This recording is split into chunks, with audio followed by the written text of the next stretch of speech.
வணக்கம். இன்னைக்கு நம்ம தீபாவளி ஸ்பெஷல்ல பார்க்க போற ரெசிபி தட்டை பார்க்க போறோம்.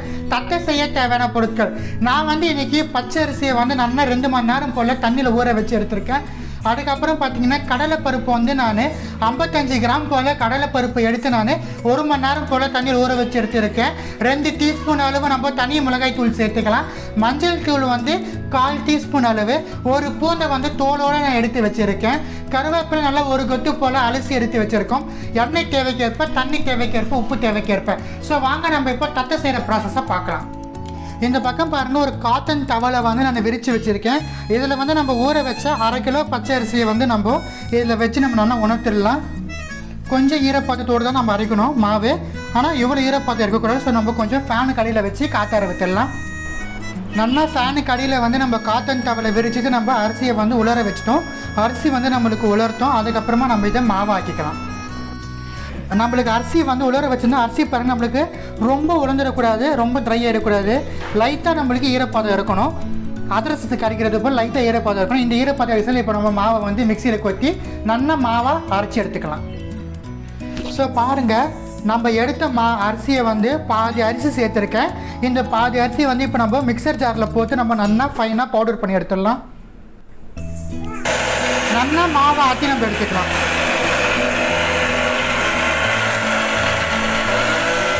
பாருங்கள், மாவை நம்ம அரைச்சி நல்லா ஜலச்சி எடுத்துட்டு நான் மாவு நல்லா நைஸாக அரைச்சி நம்ம சலசிக்கணும். இப்போ இந்த மாவை நம்ம நல்லா வறுத்து எடுத்துடலாம். தட்டைக்கு நம்ம பச்சை அரிசி மாவை நல்லா வறுத்து எடுத்தோம்னா தட்டை நம்மளுக்கு நல்லா கிறிஸ்பாகவே இருக்கும். என்னடா காற்று போனோம் நமுத்து போகாமல் இருக்கும். ஸோ வாங்க இப்போ நம்ம மாவு வறுக்க ஆரம்பிச்சிடலாம். பாத்திரம் நான் வச்சுருக்கேன். பாத்திரம் நல்லா சூடு ஏறிடுச்சு. இப்போ நம்ம அரைச்ச தட்டிக்கான மாவை சேர்த்து நம்ம நல்லா வறுக்கலாம்.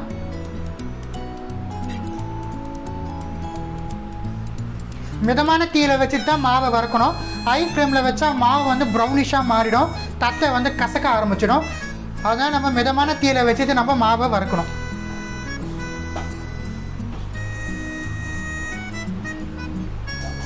ஸோ பாருங்கள், மாவு நம்மளுக்கு நல்லா வறுப்பத்திருச்சு. மிதமான தீயில் கிட்டத்தட்ட ஒரு 4 நிமிஷம் போல் கைவிடாமல் நம்ம கிண்டி மாவு வறுத்தி எடுத்துட்டோம். இப்போ இந்த அடுப்பு அணைச்சிட்டு நம்ம மாவை அகலமான பாத்திரத்துக்கு ட்ரான்ஸ்ஃபர் பண்ணிடலாம். ஸோ இப்போ நம்ம வறுத்தெடுத்த மாவில் தேவைக்கேற்ப உப்பு சேர்த்துக்கலாம்.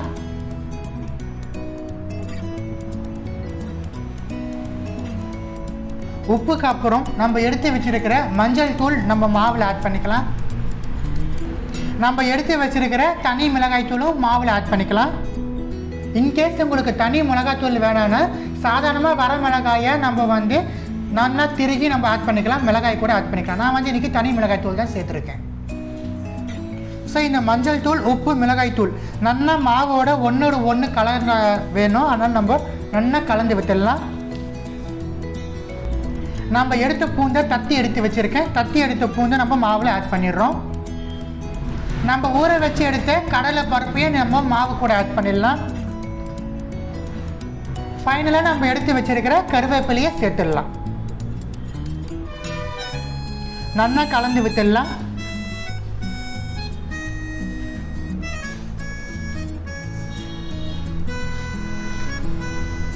இப்போ நம்ம கொஞ்சம் கொஞ்சமாக தண்ணி தெளிச்சுட்டு கொஞ்சம் இலகன பதத்தில் மாவை நம்ம பிணைஞ்சு எடுத்துக்கலாம்.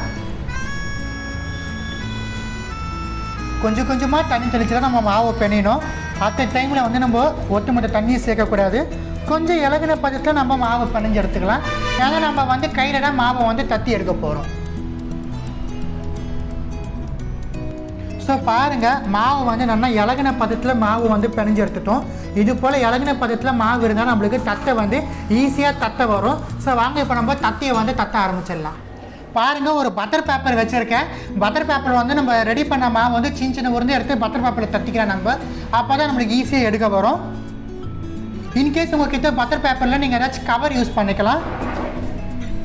நல்லா மெலிசாக தட்டிக்கணும். தட்டியை நம்ம சைஸ் உங்களோட விருப்பம்.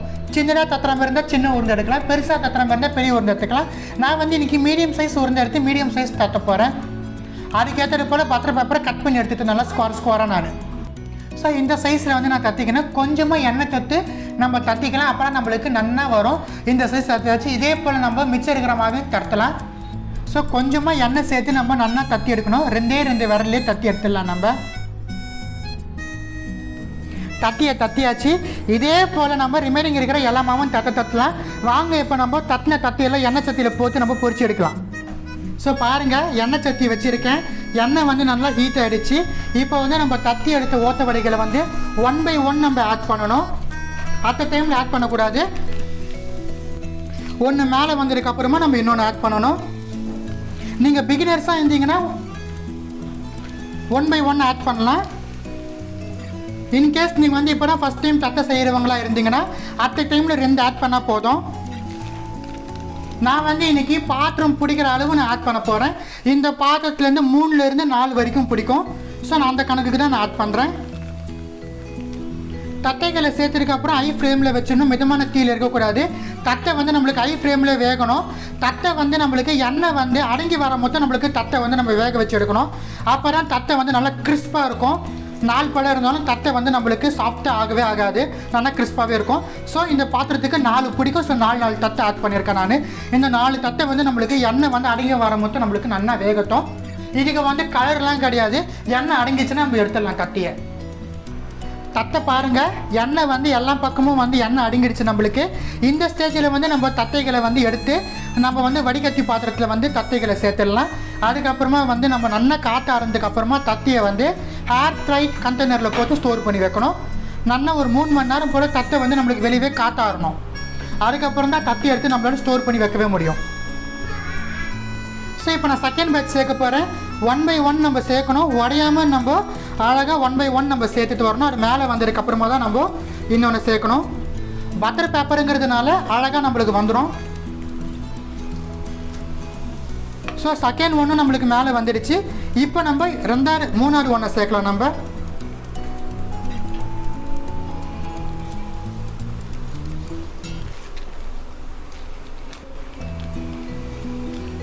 தேர்ட் ஒன்று நம்மளுக்கு மேலே வந்துடுச்சு. இப்போ நம்ம 4th ஒன் சேர்க்கலாம். நல்லா ரவுண்டாகவே நம்ம சேர்க்கணும். அப்புறம் நம்மளுக்கு உடையாமல் வரும். ஸோ தட்டை பாருங்கள், இந்த பேட்சில் வந்து நான் 6 தட்டை போல் சேர்த்துருக்கேன். ஒவ்வொரு பேட்சுக்கும் நான் வந்து தட்டியை வந்து இன்க்ரீஸ் பண்ணிகிட்டே போகிறேன். எண்ணெய் சூடு ஏற அதுக்கேற்ற மாதிரி நம்ம தட்டியை வந்து ஏற்றிக்கலாம், குறைச்சிக்கலாம். நீங்கள் பிகினர்ஸாக இருந்தீங்கன்னா 2 போட்டு சிம்மில் வச்சு நீங்கள் வேக வச்சு எடுத்துக்கலாம். ஆனால் தட்டை வந்து ஹை ஃப்ளேமில் வச்சாலும் சத்துன்னு நம்மளுக்கு வேகும்.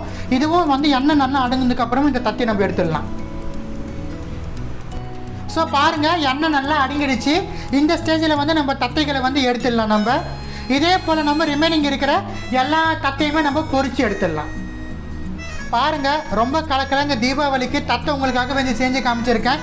கண்டிப்பாக இந்த தீபாவளிக்கு இந்த தட்டையை உங்கள் வீட்டில் செஞ்சு சாப்பிட்டு பார்த்து எப்படி இருந்துச்சுன்னு கமெண்ட்ஸ் தெரிவிச்சிடுங்க.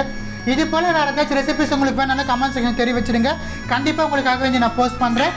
நன்றி, வணக்கம். அனைவருக்கும் அட்வான்ஸ் தீபாவளி நல்வாழ்த்துக்கள்.